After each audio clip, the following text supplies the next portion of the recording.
नमस्कार दोस्तों, आपका हमारे YouTube channel complete finance solution पर हार्दिक स्वागत है। दोस्तों, 22 मई 2020 को RBI ने अपनी पॉलिसी अनाउंस की।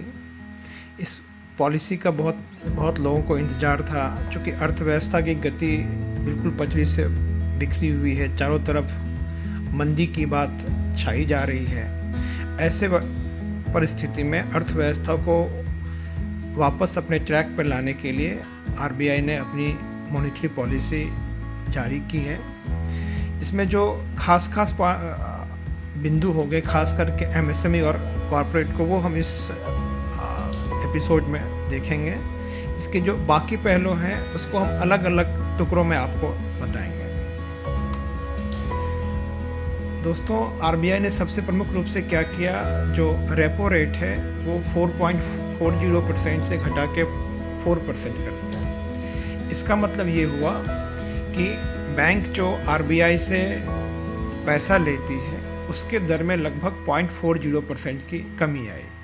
जब बैंक को ब्याज सस्ता मिलेगा तो बैंक अपने कस्टमर को और सस्ता लोन देगा। इसका इफ़ेक्ट क्या होगा, जितने भी सेगमेंट के लोन हैं वो सारे सस्ते होंगे। आपका होम लोन है, MSME का लोन है, टर्म लोन है, वर्किंग कैपिटल लिमिट है, कॉर्पोरेट लोन है, एग्रीकल्चर के लोन है, सारे लोन सस्ते होंगे। लोन के सस्ता होने से क्या होता है दोस्तों, जो हमारा एक इन्वेस्टमेंट साइकिल क्रिएट होता है, जो हमारे औद्योगिक, जो हमारे SME के सेगमेंट है या जो कोई नया उद्योग लगाना चाहते हैं, उनको जब ब्याज सस्ता मिलता है तो उनको एक रुचि होता है कि हम नए नए प्रोजेक्ट में जाएं।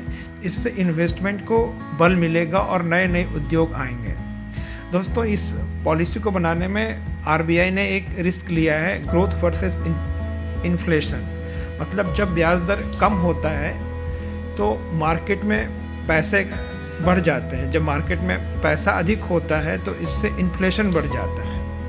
तो RBI ने जानबूझ के बिल्कुल कैलकुलेटेड रूप में ग्रोथ को प्रेफरेंस दिया है इन कंपैरिजन टू इन्फ्लेशन।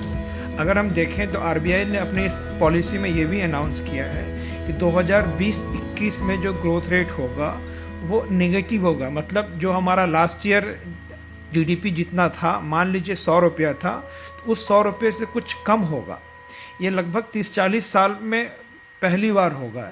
इससे RBI और भारत सरकार दोनों बहुत चिंतित है, इसलिए उन्होंने ऐसा पॉलिसी लाने के बारे में सोच रहे हैं जिससे कि विकास को गति मिले। इसलिए उन्होंने इन्फ्लेशन के बजाय ग्रोथ को प्रेफरेंस दिया है।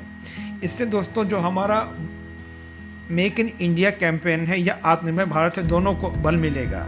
जब ब्याज दर सस्ता होगा तो जो हमारे एंटरप्रेन्योर हैं वो नए नए उद्योग लगाएंगे। इससे नए उद्योग को बल मिलेगा और आत्मनिर्भर भारत का सपना साकार होगा। इस एपिसोड में दोस्तों इतना ही। इसका जो बाकी का पोर्शन, जैसे RBI की पॉलिसी का कृषि पे क्या असर पड़ेगा, आम लोगों पे क्या असर पड़ेगा, ये अलग अलग कैप्सूल के रूप में मैं आपको अगले एपिसोड में दूंगा। थैंक यू दोस्तों, आपने मुझे इतना अपना बहुमूल्य समय दिया।